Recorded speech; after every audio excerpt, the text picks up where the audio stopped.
So hey guys, welcome back to my channel. मैं हूं आमिर। अगर आप कोई सेमेस्टर एग्ज़ाम देने वाले हैं तो ये वीडियो आपके लिए बहुत इंपॉर्टेंट हो सकता है, क्योंकि इस वीडियो में आप जान पाएंगे कि आप अपने सेमेस्टर एग्ज़ाम के लिए प्रिपरेशन कैसे कर सकते हैं, या फिर उसकी जो कॉपी होती है उसको आप कैसे लिख सकते हैं जिससे कि आपको अच्छा नंबर मिले। तो इस वीडियो को मैंने 3 पार्ट में डिवाइड किया हुआ है, जिसमें से पहले पार्ट में मैं आपको बताऊँगा कि आप एग्ज़ाम के लिए किस तरह से प्रिपरेशन करेंगे, कहाँ से करेंगे, कैसे करेंगे। दूसरे पार्ट में मैं आपको बताऊँगा कुछ टिप्स के बारे में, कुछ टेक्निक्स के बारे में, जिसको फॉलो करके आप अपने एग्जाम में कॉपी को अच्छे से लिख सकते हैं। और तीसरे पार्ट में हम आपको बताएंगे कि जो आपकी कॉपी होती है उसको आपको किस तरीके से लिखना होता है, कहाँ छोड़ना होता है, कहाँ पे हेडिंग डालनी होती है, कहाँ पे आपको लिखना होता है। तो चलिए शुरू करते हैं और इन तीनों पार्ट्स के बारे में बताना स्टार्ट करते हैं। पार्ट 1, सबसे पहले हम आपको बताते हैं कि आप अपने एग्जाम के लिए किस तरह से प्रिपरेशन करेंगे। तो देखिए, तैयारी में आप सबसे पहले क्या काम कर सकते हैं कि आप रिवीजन कर सकते हैं। जब आप क्लास करते थे और उसका जब आप नोट बनाते थे तो आप उस नोटबुक को रिवाइज कर सकते हैं, क्योंकि आप एग्जाम में तभी अच्छे से लिख पाएंगे, तभी वहाँ पे आपकी चीज़ें क्लियर हो पाएंगी जब तक आप उसको अच्छे से रिवाइज नहीं करेंगे। तो इसलिए अगर आपने कोई नोटबुक बनाया हुआ था तो आप उसको अच्छे से रिवाइज कीजिए। नंबर 2, आप जितना ज़्यादा से ज़्यादा हो सके याद करिए, क्योंकि इसमें बहुत सारी ऐसी चीज़ें होती हैं जो कि आपको याद करनी होती है। कई सारे ऐसे फार्मूले होते हैं, कई सारे ऐसे सूत्र होते हैं केमिस्ट्री के, जिनको आपको याद करना होता है और डायरेक्टली आपके एग्जाम में पूछे जाते हैं। तो ये सभी चीज़ें आपको याद करनी होती है।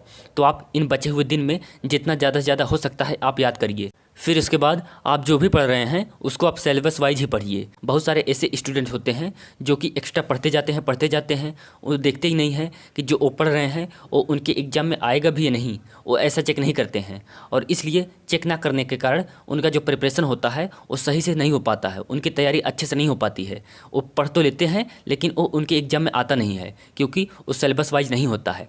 तो आपको ऐसा बिल्कुल भी नहीं करना है। आप जो भी पढ़ रहे हैं वो सिलेबस वाइज पढ़िए। आप देखिए कि जो आप पढ़ रहे हैं वो आपके सिलेबस में है या नहीं है। अगर है तभी आप पढ़िए, अगर नहीं है तो आपको उसको पढ़ने की कोई ज़रूरत नहीं है। आप लोगों में से कई लोग सीरीज या शॉर्ट बुक के बारे में जानते ही होंगे कि जब भी एग्जाम होने वाला होता है तो उससे कुछ दिन पहले ही जो आपके सब्जेक्ट होते हैं उनके लिए कोई ना कोई सीरीज आ जाती है, कोई ना कोई शॉर्ट बुक आ जाती है, और आप लोगों में से मैक्सिमम लोग उसको खरीदते हैं और उसके थ्रू अपना प्रिपरेशन करते हैं। तो उम्मीद है कि आप लोगों ने भी सीरीज को या फिर शॉर्ट बुक को परचेस किया हुआ होगा और उसके थ्रू अपना प्रिपरेशन कर रहे होंगे। अगर नहीं किया है तो कर लीजिए, क्योंकि इसमें जो आपके कंटेंट होते हैं वो सिलेबस वाइज होते हैं। आप चाहें तो इसके ओल्ड क्वेश्चन पेपर को भी देख सकते हैं। अगर आप उसके प्रीवियस ईयर के क्वेश्चन पेपर को देखे हुए होते हैं तो आपको एक आइडिया लगता है कि जो आपका एग्जाम होने वाला है उसमें किस लेवल के क्वेश्चन आने वाले हैं। इसी चैनल पे मैंने एक वीडियो बनाया हुआ है जिसमें मैंने आपको बताया हुआ है कि आप उसके प्रीवियस ईयर के क्वेश्चन पेपर को या फिर सैम्पल पेपर को या फिर मॉडल पेपर को कहाँ से और कैसे डाउनलोड कर सकते हैं। अगर आप इसके बारे में नहीं जानते हैं तो आप उस वीडियो को देखिए और उसके थ्रू समझिए कि आप उसका PDF कहाँ से और कैसे डाउनलोड कर सकते हैं। हो सकता है कि जो आपका एग्जाम होने वाला हो उसमें जो क्वेश्चन आए वो ऑप्शनल हों, मतलब और करके आए, मतलब कई सारे क्वेश्चन दे दे और उसमें से पूछे कि इसमें से 5 ही क्वेश्चन करिए। अगर इस तरह का क्वेश्चन आता है तब तो आपके लिए आसानी होती है। बट ये भी हो सकता है कि जो आपके क्वेश्चन आने वाले हों उसमें कोई और करके क्वेश्चन ना दे, मतलब जितने भी क्वेश्चन दे सभी क्वेश्चन कंपलसरी हों। तो इसके लिए आपको ज़रूरी होता है कि जितने भी आपके सिलेबस हैं, जितने भी आपके चैप्टर्स हैं, आप उन सभी चैप्टर्स को कवर कीजिए।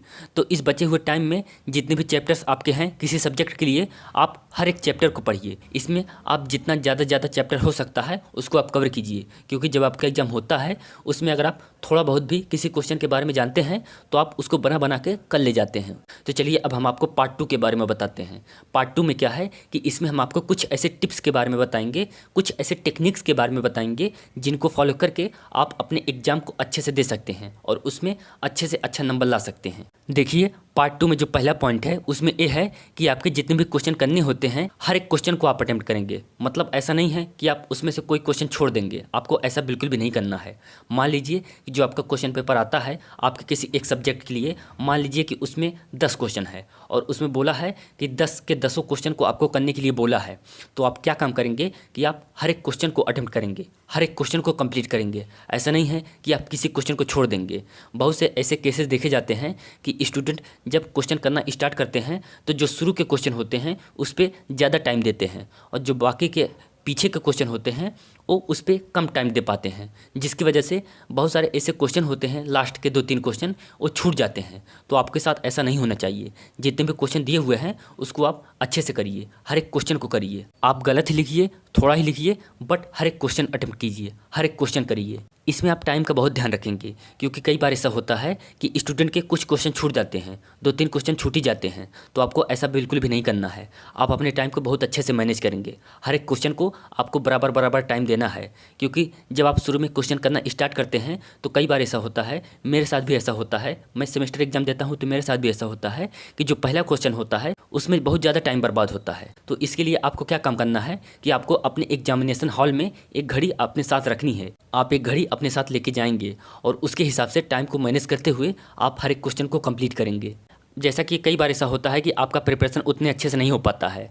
तो अगर आपका प्रिपरेशन उतना अच्छे से नहीं हो पाता है, कोई क्वेश्चन आया हुआ है उसके बारे में आप जानते तो हैं बट बहुत अच्छे से नहीं जानते हैं, तो आप क्या काम करेंगे कि आप उसके बारे में बना बना के खूब ढेर सारा लिखेंगे। ऐसा नहीं है कि आप अगर उसके बारे में 2 ही लाइन जानते हैं तो आप सिर्फ 2 ही लाइन लिख के उसको छोड़ दें। ऐसा आपको बिल्कुल भी नहीं करना है।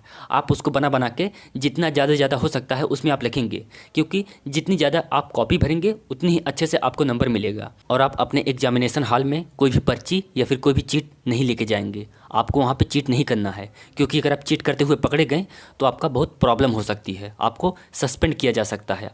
तो चलिए अब हम आपको पार्ट 3 के बारे में बताते हैं। इसमें हम आपको बताएंगे कि जो आपकी कॉपी होती है उसमें आपको किस तरीके से लिखना है, मतलब कहाँ पे हेडिंग देनी है, कहाँ पे आपको लाइन ड्रॉ करनी है, कहाँ पे आपको रफ करना है, कहाँ पे आपको आंसर लिखना है। तो चलिए अब इसके बारे में बात करते हैं। तो जो कॉपी आपको मिलती है उस पर ऑलरेडी लेफ़्ट साइड में जो मार्जिन लाइन होता है वो ड्रॉ होता है।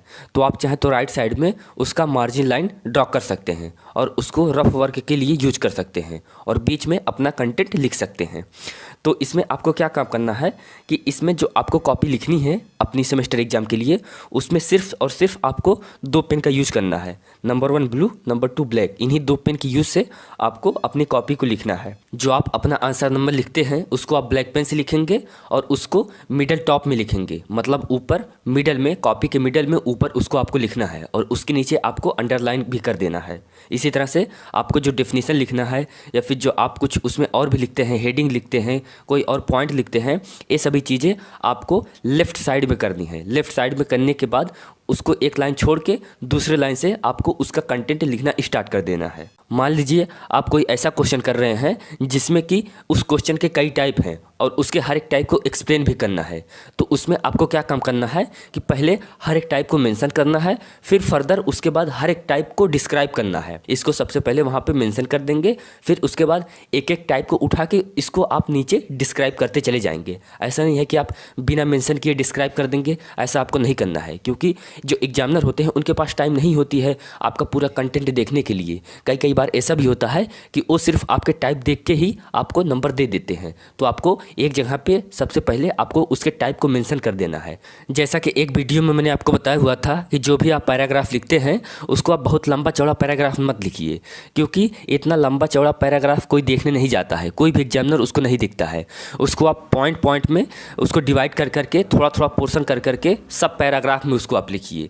इसमें क्या होता है कि इसमें आपको फ़ायदा ये होता है कि एग्जामिनर का जो अटेंशन होता है वो आपके पॉइंट पे चला जाता है। और आपको क्या काम करना है कि आपको अपनी कॉपी में हर एक क्वेश्चन के लिए एक सूटेबल डायग्राम या फिर चार्ट या फिर टेबल या फिर उसका एक एग्जाम्पल आपको उसमें मेंशन करना है।